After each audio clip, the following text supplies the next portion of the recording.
Welcome to BMBBH News with Kev. News without the WS. Wanted us to forget about our daughter, their sister, our loved one. They thought they was gonna just throw her away like she was garbage. Amid this family's anguish are emotions of outrage and disgust at how the Bridgeport Police Department has investigated the mysterious death of 23-year-old Lauren Smith Fields. It was careless. It was no concern. There was no care for the family about how we felt, our grief, our pain, none of that. The I-Team obtained this police report of the response to a 911 call from Lauren's apartment on the morning of December 12th from a white male identified as Matthew LaFountain. The investigator notes he was trembling and visibly shaken. LaFountain said they met on the dating site Bumble, began drinking shots of tequila, and Lauren became ill. That later they played some games, ate some food, and started to watch a movie. He says he carried her to her bedroom and laid her in her bed. He then laid down next to her and fell asleep. He woke up again at approximately 0630 hours, and she was laying on her right side. Blood was coming out of her right nostril onto the bed, and she was not breathing. The whole day goes by. No police reach out to the family at all. Her close-knit family says they went to the apartment the next day after frantically calling and texting Lauren and were referred to a Detective Cronin. They didn't even contact us. They didn't let us know anything. It's crazy. And I'm asking what's going on. He said she met some guy on Bumble. And I'm asking about the guy. He's like, oh, he sounds like a really nice guy. He sounds like a really good guy. And he was like, I'll call you back, and just hung up in my face. They say the detective promised to come by the apartment. Never showed up. The family says the relationship with police devolved from there. No contact from December 13th until December 29th. They returned to the apartment to clear out Lauren's belongings and claim a new detective came by to say he'd taken over the case from Detective Cronin. The detective said he effed up, he messed up.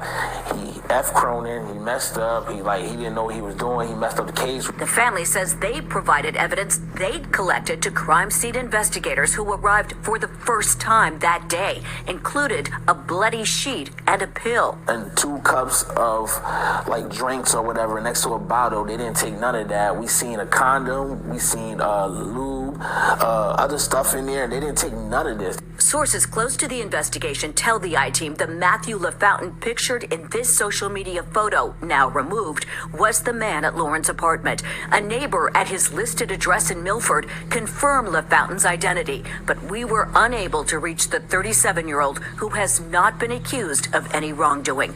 LaFountain's same image appeared under the name Matthew Thomas, now also taken down. Anyone that genuinely cared and they were there, the last person there, and they know that nothing bad happened, you would at least even reach out to the family yourself. Listen, I know I'm sorry for your loss of your daughter or your sister. The family's last contact with police was on January 4th at headquarters with their attorney. What I believe is that the police failed to collect and preserve that environment from the first day. The attorney has now filed a notice of claim to sue Bridgeport for negligence, claiming key evidence was not initially submitted to the state lab. I feel like because he's a white guy and she's a black girl, it's just almost like they just thrown it under the rug. That night she was silenced, so now we are her voice.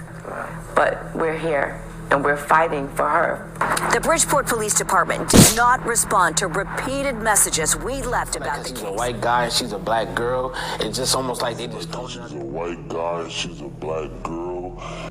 Acute intoxication, that's what the Connecticut Chief Medical Examiner's Office says caused the death of Lauren Smith Fields, specifically after finding alcohol and multiple drugs, including fentanyl, in her system.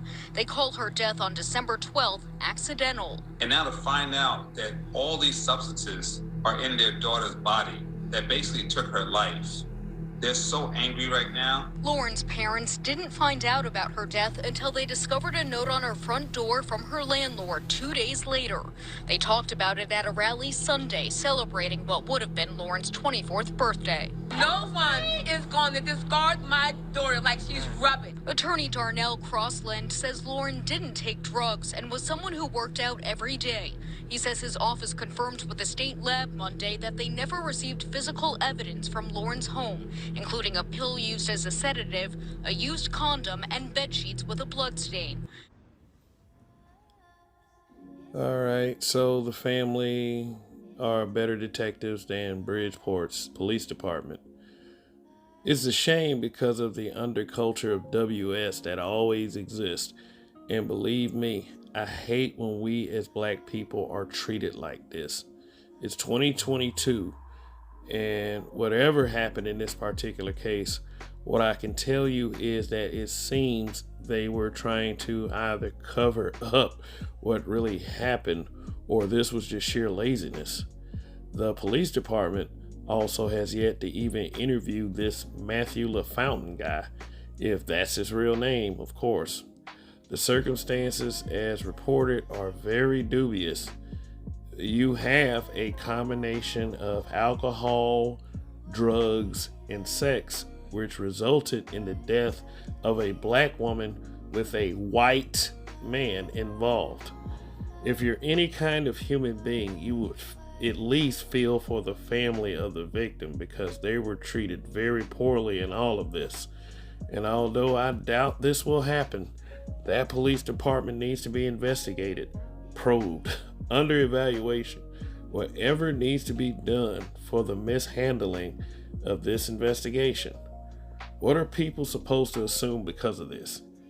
Did race, in fact, play a part in this lack of expedience for finding the answers the family and community needed in this tragedy? So, my condolences to the family of Lawrence Smith Fields. Now, there are a few takeaways that we can all learn from, especially as fathers. We can raise awareness within our daughters, teaching them not to trust anyone and everyone that they meet on websites, that they don't know very well. And, just because of the way they look does not mean that they can be trusted. I mean, short, small, big, tall, black, or white. And as reported, they did say she was a social media influencer. So, and she is very attractive. So she could have been running across all kinds of strange characters, which kind of has been happening more often than people are willing to admit. Yes, it does invoke the presence of weirdos. I do believe there is a lot more to it than Matthew LaFountain's side of the story. Come on, according to him, all of this happened after 3 days of them meeting on Bumble, which is in fact a dating hookup website. It always was a mystery to me, how, pretty people are on websites like this. But that's neither here nor there. She was a grown woman, so her choices were hers. But it's also weird how they ran to calling her death accidental, like she just willingly combined alcohol and drug use when she is known to be a person who takes care of herself and stays in the gym. Could it be that she just did not know what she was doing, or something a whole lot worse happened? Since we're talking about the combination of alcohol, drugs, and sex, which the used condom was confirmed by reports. And by family. Yes, something a whole lot worse could actually be the case. Just saying. One more thing. Self-hate can be very destructive. And know that if you're black in this country, no matter what you do, in a lot of places, that's not going to exclude you from what can happen because of the color of your skin. Love yourself and each other. Till next time.